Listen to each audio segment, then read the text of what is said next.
Welcome to RegTalks, a podcast dedicated to the ever-evolving world of RegTech and financial regulations.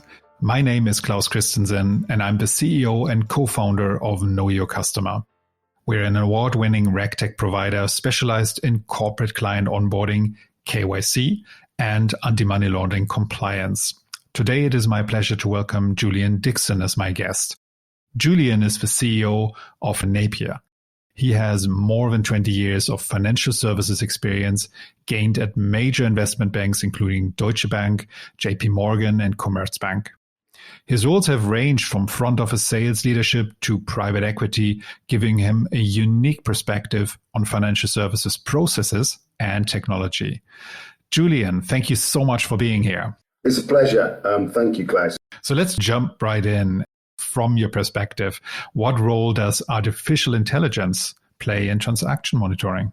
That's a really interesting question because from a vendor point of view, we might have a different response to a buyer point of view. You know, the regulations don't require you to use artificial intelligence, but we see that the future, not just of the financial services industry, but of all industries, are heavily baked in technology, and artificial intelligence and machine learning is actually something that is talked about a lot and has been talked about a lot for the last 4 or 5 years. You probably get the same thing. I mean, the first question we got 3-4 years ago was, have you got artificial intelligence? And that was the only thing they wanted to know. Now that's changed somewhat actually to, if you have artificial intelligence, does it actually work? At Napier, we knew that artificial intelligence would get bigger and bigger within this industry. And actually, it's baked into our platform. And we've got R&D coming out of universities in Europe. And we have a big data science team. And we're always looking at ways in which we can make the lives of our clients better. 3 areas I would highlight that would be useful to everybody in transaction monitoring is we've got something called adaptive profiling, which will give you unknown unknowns. Unknown unknowns are the bane of the industry. We all know as analysts what we're looking for, and money launderers know what we're looking for in them. It's the unknown unknowns that are the things that get people into trouble, because you don't know what you're looking for, you don't know what they're doing. So we've got algorithms and artificial intelligence and machine learning that will look at unknown unknowns.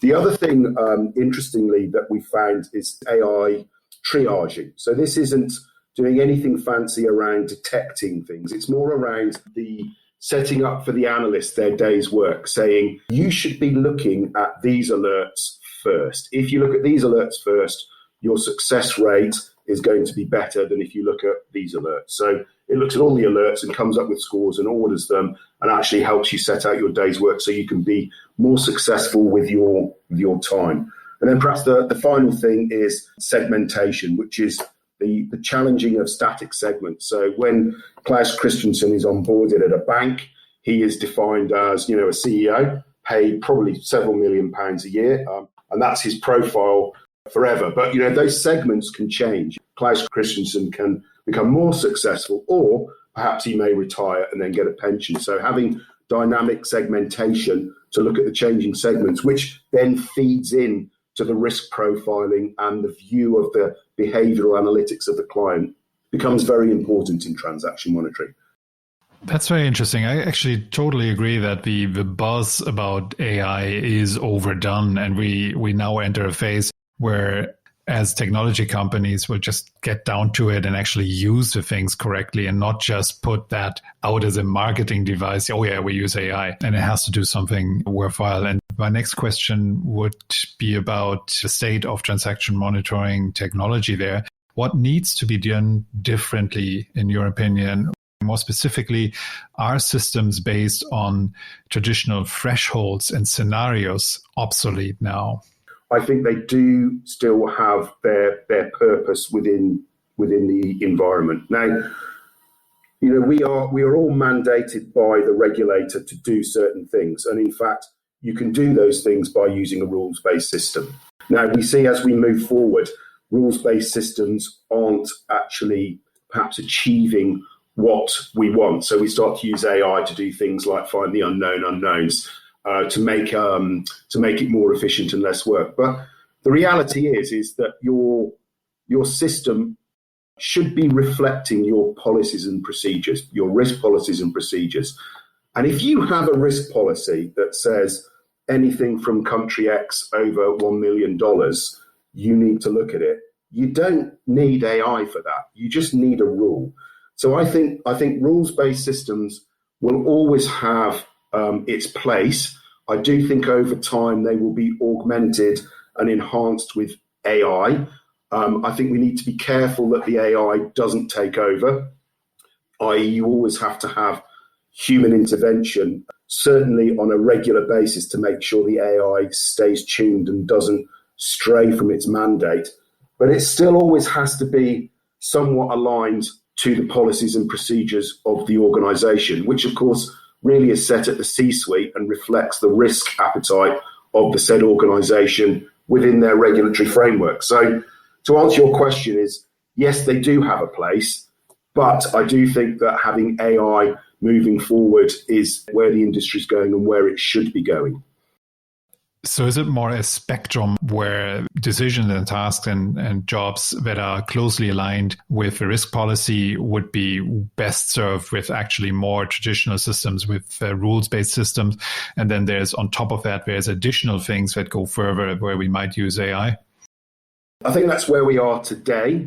Going forward, I think it would be great if the policies and procedures could actually start to reflect the technology more in a more closely aligned way, so that we can start reflecting policies and procedures that have understanding and recognition of AI and what it can bring to the table. So the policy and procedure could say, for instance, use adaptive profiling algorithms over this kind of data. The risk committees, the regulators, they need to understand that AI does have its uses. So that needs to be reflected going forward in the policies and procedures. We're not quite there yet, but I do think we'll get there. That opens up two additional questions from my side. One question would be, how do regulators currently react to this new reality of AI being used in very important decisions?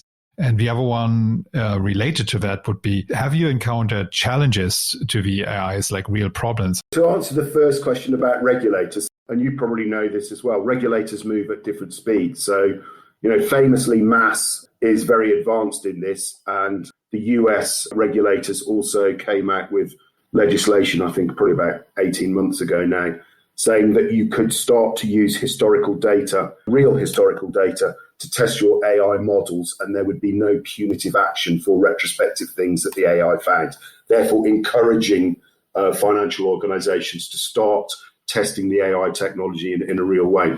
The FCA, I believe, is setting up within its financial crime area a data science section so that they get a greater understanding of how the technology works and therefore how it can be applied.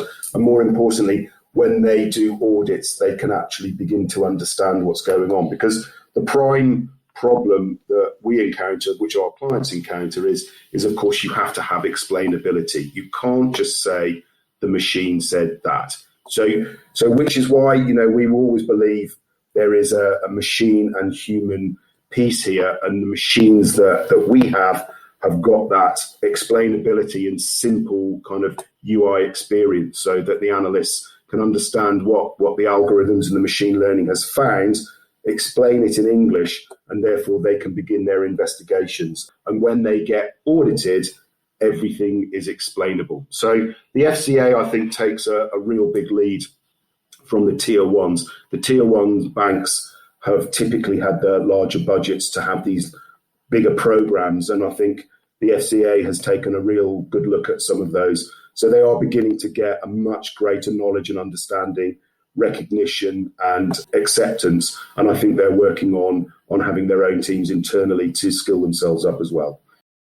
The second question, the challenge is the explainability, but also the application of AI. One of the problems around AI when we go and talk to customers is they don't really know what they want the AI to do. If you're doing a program of work, we've got a team of data scientists, everyone's used to the old way of working, i.e. static-based rules. And when you come in and talk about AI, and people read widely about AI so they can imagine what it can do and can't do, and they're all got preconceived ideas. But when you actually say, you've got a whole bunch of data, what is it you're trying to do? Actually getting that down is quite difficult. Once we get an understanding of what our clients are looking for, then we can start, building that and using the data to build the models to do that. While you spoke, was thinking about what will a system that uses the Napier platform think about Claus? Because I have changed my behavior a good few times in the past.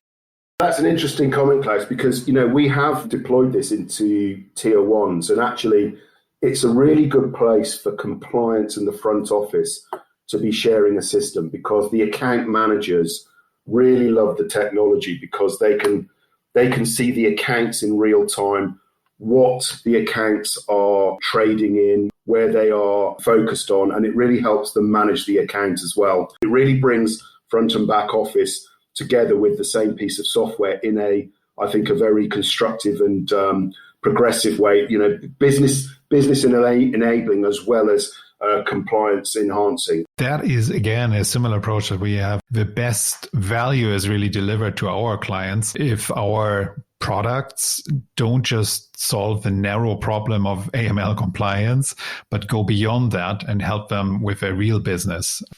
Based on your experience, where in the world, if we go a little broader here, are some of the most interesting RegTech and AI applications in financial services? And what elements are fostering a favorable environment for those? Well, I hate to be slightly obvious, but I think London, Singapore, the US, less so, I think. I think they are a little bit behind, but I think the US in general is really interested in having a look at some of the RegTech that's coming out of Europe. And then across Europe as well, there are not just RegTech, but tech hubs going on, Berlin, Amsterdam, Paris. But I think London particularly lends itself to RegTech because of its location with the City of London. I think that's something that has been a real boon to us. Before COVID times, I got asked to go to a client meeting 5 minutes before the client meeting, and I was a bit annoyed till they told me it was in the building right next door to where we were. And it literally was just walking out and going, knocking on the door of the next building. So having that proximity to those clients enables RegTech and fintechs to be an environment that can thrive. And there's also an investor community there as well that's on your doorstep. I'm not saying that doesn't exist elsewhere, because it definitely does. Paris, Frankfurt, Amsterdam have got banking communities. It's bigger in London. And also getting investment. London is a magnet and a centre for that as well.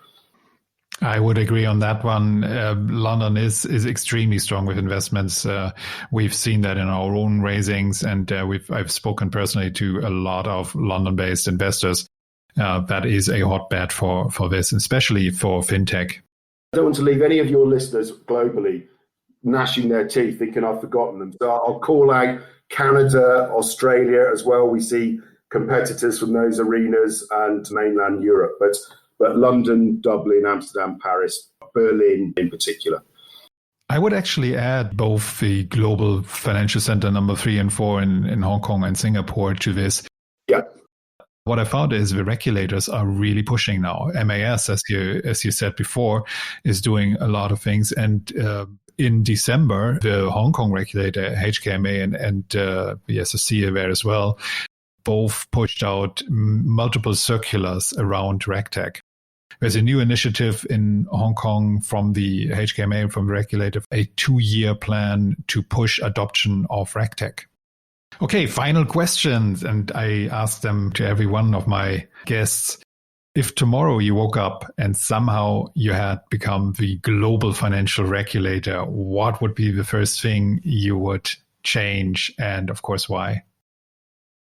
Wow, that's quite a big question. Global financial regulator. There's so many things that you would want to change, but I don't know. In the UK, and I guess listeners all over the world have something different with cars. That every year you've got a car, you have to have it tested to see if it's fit for purpose. And we're also seeing, and I'm just using cars as a metaphor, obviously. Cars, they have to get more efficient over time, don't they? And if they're not more efficient, they get taxed more. So I actually think it would be great that a global regulator has some kind of equivalence, an MOT, a tax on systems that are older, less efficient, and therefore the banks are incentivized to keep their technology with pace with the global technology things, but actually more importantly with the money launderers, because you know as well as I do, Klaus, the money launderers have no budget, they have no limitations to talent, they have no rules, they don't have to build tech and go and sell it, and if they don't sell it, they fail. They are there building tech every day of every week of every year that will infiltrate the systems that we have. And unless we use advanced technology for the good guys, you know, fighting that becomes an ever more difficult war that we're in. So I think the regulators need to take a serious look at, in some way, mandating regular technology updates. Love it.